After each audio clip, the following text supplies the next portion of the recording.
Hi. Sorry, I'm overcoming a flu, so I might cough a lot. Basic blues knowledge. What's the theory behind it? Please don't bolt because I said theory. I'm not a theory guy.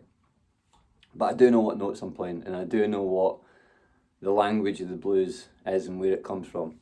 Now, I've actually had a lot of arguments with people online over this, and I've stopped myself from doing it now because there's just no point, right? And you can take this or leave it, right?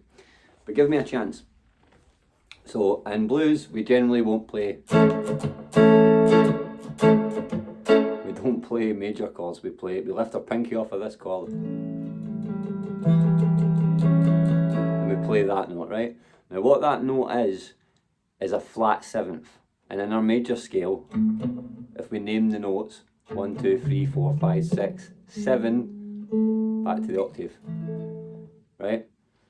We make the seventh flattened, we move it down a note, and you're playing what's called the mixolydian mode. Or the dominant scale, yeah? You don't need to know all 7 modes of the major scale if you're a blues guy and you're into a bit of swing and stuff, and even rock and stuff. You don't need to go and learn all this stuff unless you're going to teach at a university or something. I don't see why the hell you'd bother, because why learn stuff you're not going to use? Learn the stuff you're going to use, the notes will never run away, and the fretboards are going to become smaller, yeah? And your hands will start learning where notes are, you know, because you're always playing harmonically correct. As I heard Matt Schofield say it, he even said he heard people say, what are those outside notes you're playing? And he said they're not. Because they're that used to hearing people going blasting A minor pentatonic over everything. And if you're like me, like I was for 15 odd years or something, if we're playing a blues and I'm going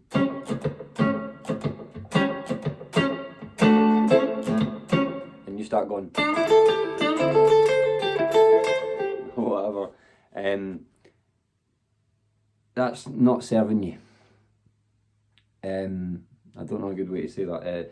The trick is that in a major scale, we have that major 7th note, and we flatten that and make it this. And if we play the minor scale, these 2 notes are flattened. The 3rd's flattened, the 6th is flattened, and that 7th is flattened in it as well. This is where the mixing the 2 come in. But rather than that, the mixolydian mode contains the major 3rd, which means the 3rd note of the major scale, yeah? And then the rest of the notes in the major scale, but the 7th is flattened. So if you play a major scale with a flattened 7th, you're playing mixolydian. Yep. Now the trick is rather than me giving you that scale and you might start doing this, blasting it all over the whole scale, the whole progression, and just playing them and going, any note works, any note in that scale is going to sound right. You're not going to have any harmonic direction, and your phrasing is going to be all over the place, and you're going to sound like you're guessing or swinging in the dark. Now, it's easier just to use, what if I told you, let's switch your scales down, because the pentatonic major or minor pentatonic's 5 notes, yes, so we think, yeah, less notes, easier. What if I tell you 4? We're only going to use 4, and we're going to treat every chord as a key change, because it's not a diatonic progression, but you don't need to really go into that yet. We can do that later, right? The trick is to get you playing and sounding the blues out. So on 1 chord, then we have a 4 chord, and we have a 5 chord, right? Treat each one like a key change, yeah? The tonal center, right? So if it's A, right, the notes in that chord of the arpeggio for it, which are notes of the chord played separately. So this is an arpeggio technically. Yeah? If we use the 4 notes that are in that chord, which means we cut out number 2, we cut out number 4, we cut out number 6, we end up with this.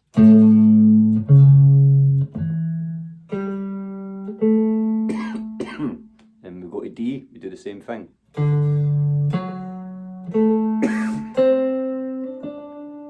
And we go back to the 1.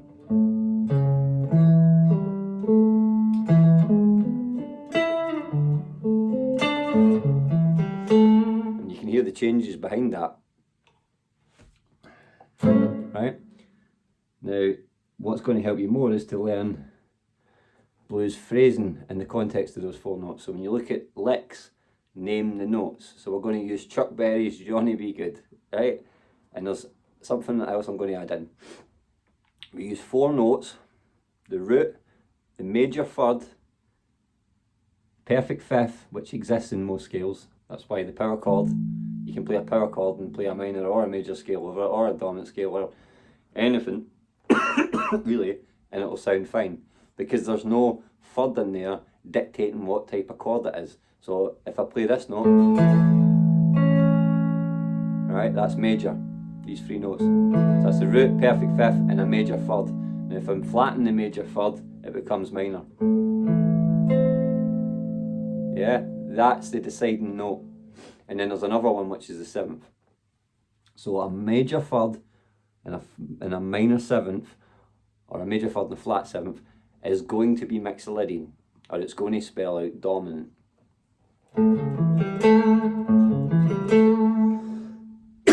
So if we take Chuck Berry's intro and his rhythm, that hammer-on note isn't in these 4 notes, but it does come from the major scale, and it does come from the mixolydian, because the mixolydian is just a major scale with a flatted 7th, so that note stays the same. So if it was minor, with some distortion, that might sound cool in a different genre, but that's not what we're after. So the 2, the 6, and the 4, even the flat 5 of the blues scale, the flat 5th, yeah, these are all passing tones. And why we think the minor pentatonic works over this is because when we squeeze that note, we're actually squeezing it up to the major third. So I think it's a great bend. Yeah?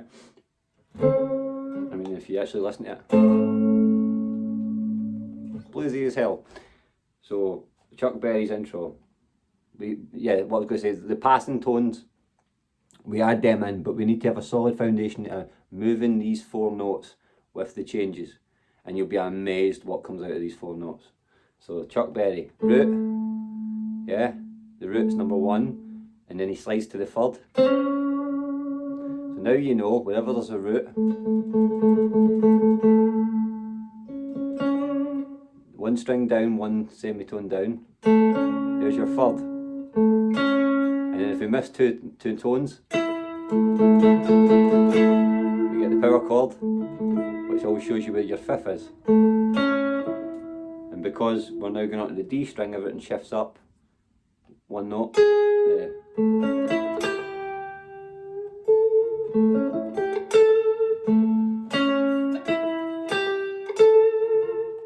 And when you find a root, 1 note's an octave down, is always the 7th, so it could be 7th, 7, 1, 3. If this is confusing you again, I've named the notes. So the root is the 1, the 3rd is the major 3rd because we're playing in a dominant context. So it's a major 3rd, and then the 5 is the same as everything else, the perfect 5th. And then that flat 7th. Yeah, back to the root. In Chuck Berry's song, he's going 1, slide to the 3rd, you can add in the 5th here at the bottom,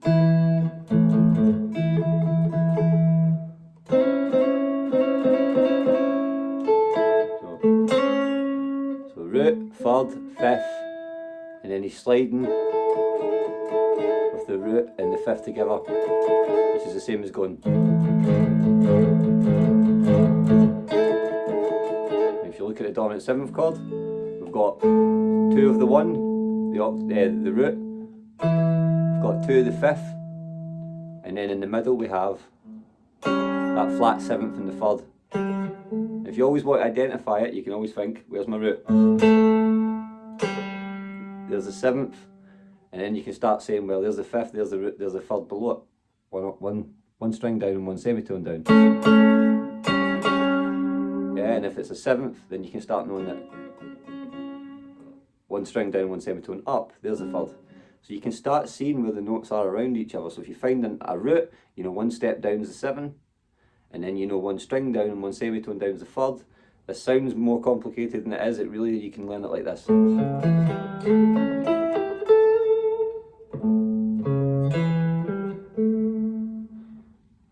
then Chuck Berry's going. So it's root, thirds. We always slide out the third in the blues, or we bend it.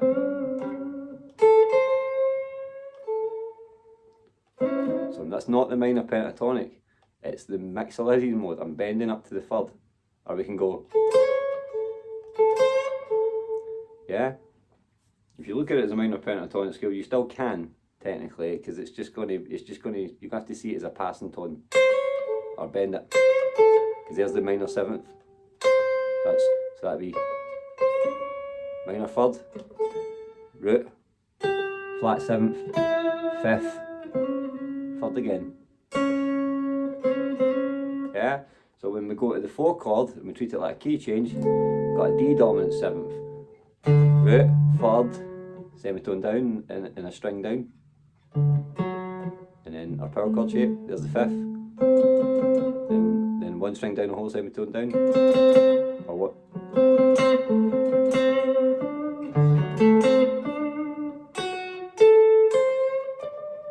And start trying to play it in at least 2 octaves, so we'll go.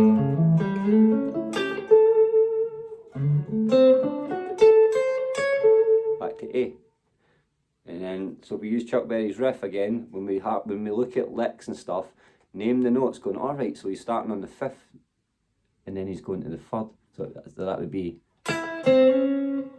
so 5th, slide to the 3rd, root, and then we can add in a passing tone like that 6th, so anywhere our flat 7th is, that note below it's the 6th, and that always sounds great going to before the root.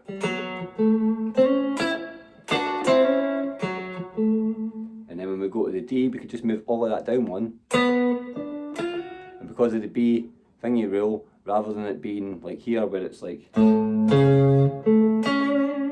the D, when we get to the G and B string,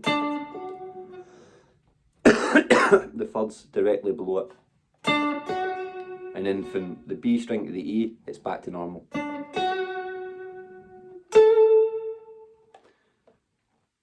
And then we go to the 5 chord. We can play 1, so we know our octave.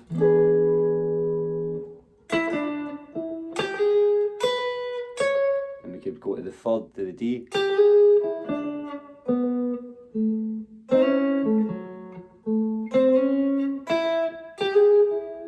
So the same as how we go it there, because if we... The 5th note is the same as the root for the 5th chord, 1, 4, 5. And then rather than staying on that note, bend it slightly or slide.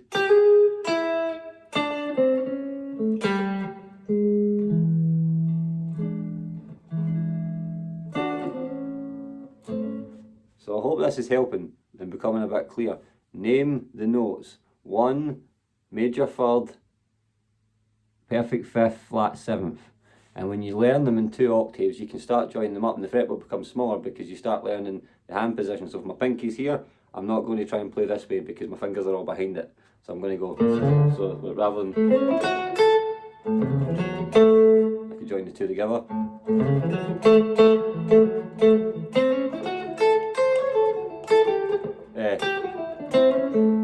And I'm back to the root and I want to go to the 4 chord.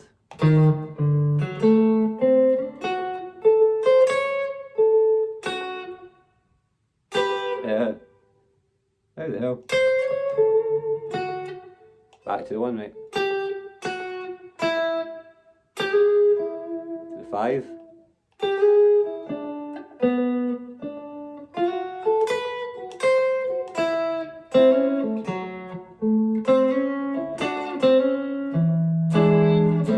Get this concept, I sit on the couch all night and do it. You can sit and you'd be amazed how long you can sit and play that for, because you start targeting the thirds of each chord you start finding yourself finding going.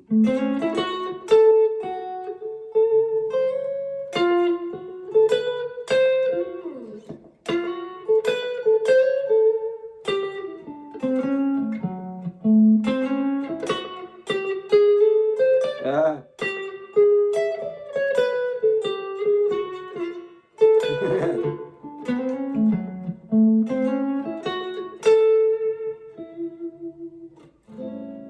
I'm not afraid of making mistakes. Don't you be either.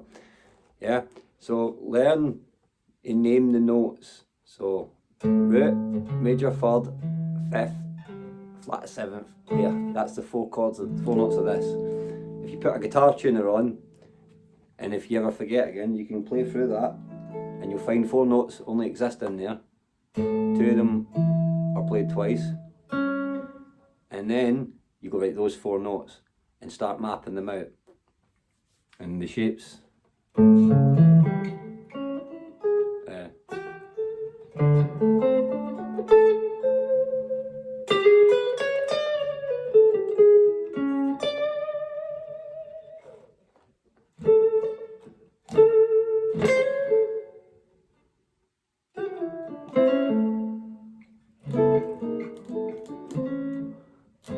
So, what I want to make this channel small and interactive. I think there's 300 of you now.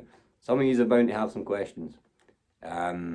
This isn't as in-depth or structured as I'd like it to have been.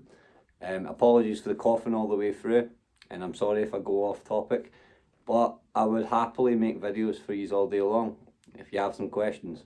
So name the notes, map them out into little shapes, just like the Chuck Berry lick,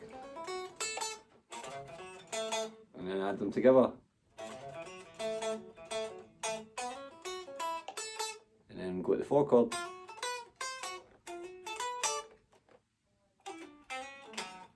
You know? And this is how you start playing into it. You're not playing with 7 notes, you're playing with 4.